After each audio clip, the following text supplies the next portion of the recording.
Thapelo. How are you? I'm fine. I'm very well. That's great. Can you please just introduce yourself to everyone and just tell them where you're based and where you live? My name is Thapelo Tsheole.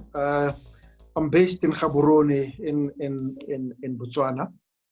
I run the Botswana Stock Exchange this side. Wonderful. Thank you so much. It's really great to talk to you again. Haven't seen you in such a long time. Yeah, it's been long. I think we last saw each other some more than 2 years or so ago.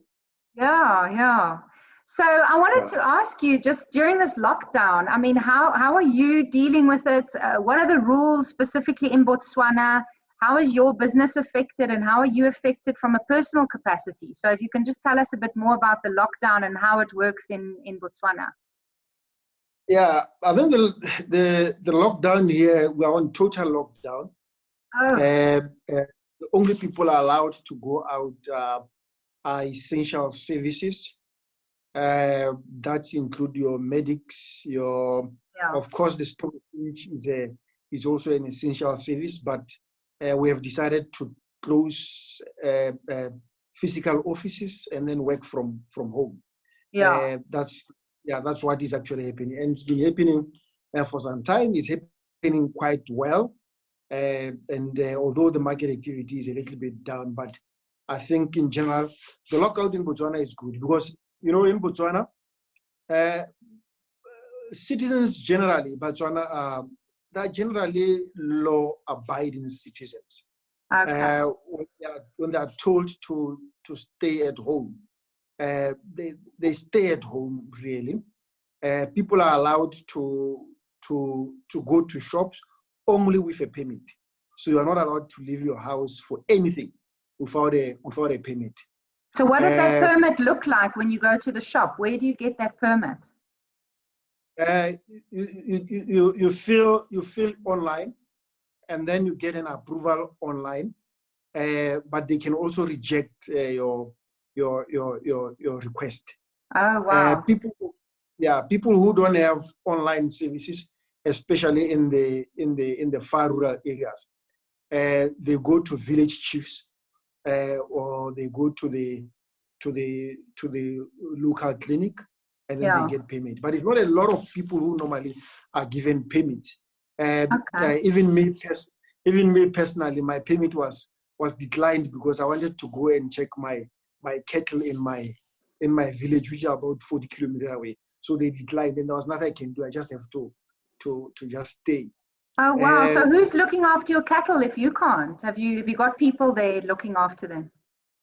Yeah, I have people there looking after my cattle. But this is the period to give cattle some vaccinations because we're transitioning from winter from summer to winter. So they will need some kind of vaccination. Here in Botswana, we love cattle. Not really for investment purposes. I think it's just the culture that we have had over the years. Even me, it's not like I'm investing in cattle. I'm just keeping them because it's a value system that has been created that every man should have 2 to 3 cattle. So I don't have many cattle. I have I think around 10 or 12. So I needed to go and give them vaccination. I applied online. They rejected. And they're very strict. You specify what time are you leaving, what time are you coming back, what are you going to do. And I think the decline rate is very high. And also when you have applied for a permit, you are only given 4 hours to go to the shops and be back. And when you apply, you need to state exactly where you are going, what time am I going to be back. So you can't take any other routes. But the streets are generally empty. People are obeying the stay-at-home rules, and which is quite good. But for me, I think it's a good thing when we have such a pandemic to just stay home. It gives you time to also cool down a bit. Gives you time home. So it's not a hectic thing, but of course it brings about a completely different business atmosphere. Yeah, yeah. So I'm just worried about your cattle, actually. So my sister is a veterinarian. She's a state veterinarian here in South Africa. And interesting enough, they are classified as essential services, but they are only allowed to go out specifically if there's an emergency. But I agree with you. I mean, there's routine vaccinations and things that have to happen that are not happening. So there's other risks that will be rearing its heads if those things aren't happening. So I'm hoping on your side, the vet can maybe still do the vaccines, and so you can look after your livestock. Yeah, that's generally it. But remember, this is very small scale type of holding. We don't also even use vets here in Botswana. For majority of us small cattle owners, we do it ourselves. Yeah, you just follow the normal vaccination routines, and then I just get into my overall and forget that I'm the CEO of the stock exchange, and then go and do the thing. Yeah, it makes sense because my sister, being a state veterinarian, she also goes out to all the villages here around in Ekurhuleni, all the informal settlements, and there's actually quite a lot of people that have their own livestock on a small scale, but at this stage they're only able to now go out for emergencies, and the government here has spoken about cutting funding actually for that, to redirect it to the funding for the vulnerable now during COVID-19 crisis. So those are things that are real things, and where we are actually quite similar as a country. We've got a lot of people that have sort of on a commercial small scale have some of their own livestock, also just for cultural reasons. So I'm hoping everyone's taking care of those animals in lockdown. Yeah. And I just want to ask you another question. How have you personally been coping with the lockdown? How are you feeling about it? How long has it been for? Has it affected you in any way emotionally? Some people are getting quite scared. People are getting nervous, worried about their loved ones, worried about what's going to happen to the economy. What are the things that you are thinking about and worrying potentially about? Yeah, I mean, look, in the first few days of the lockdown, it's been happening since I think it's end of 27th of March, I think. Okay. I think in the first few days, it was more to issues of, you read.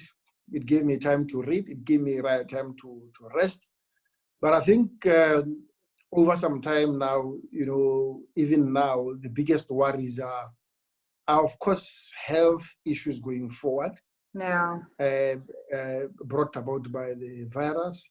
Including the possibility of deaths that can be brought about by such this virus. But then the economy is actually second. But the economy is second not in terms of the stock exchange or the bigger companies per se. Those ones, yes, of course, I'm worried, but I think the biggest worry mainly is the poor people out there who live from hand to mouth, who do some piece jobs on a daily basis to make livelihood, because there are a lot of these people, the small businesses, because no matter how much government can try to help these people, it's not going to be sustainable. And also, they can't help all of them. We have some people who are in the country illegally from other neighboring countries. I won't say names, but some of them who have been doing some peace jobs for us, and those are human beings. And it's unfortunate that governments across the world, I know even in South Africa, I don't even think all those measures that the government announces actually benefits some of the refugees or the people who came into the country for economic reasons. Normally, those people are excluded. So that's where my biggest worry is. ultimately, these are human beings. They need to eat, they need to survive. Yeah. That's the second worry. The third worry, of course, yes, is the general economy as a whole going forward. That, some of our economies are not very big economies, like in developed countries. So I think going forward is going to be a struggle, really. And we also don't know how this thing is going to turn out ultimately. We can only guess that maybe after the lockdown we release, people, it won't have a W or V kind of looking spike. So I think those are the general concerns. But personally, I think I do some exercises around the house. I try to eat healthy. I try to maintain the stress levels versus the work output, because sometimes you get worried when you're home that you're not as productive as you are when you're at the office. But I think those are little of my worries now. So decided to just relax. Of course, watch news, but not all the time, because every news channel is just corona this, corona that. Too much corona, yeah, too much corona. Coronavirus fatigue. Yeah, so we can only hope that things will not turn out to be worse. But you can see there's just too much inconveniences and distracting being caused around, and a lot of lives lost. Yeah. What are the stats now at the moment in Botswana?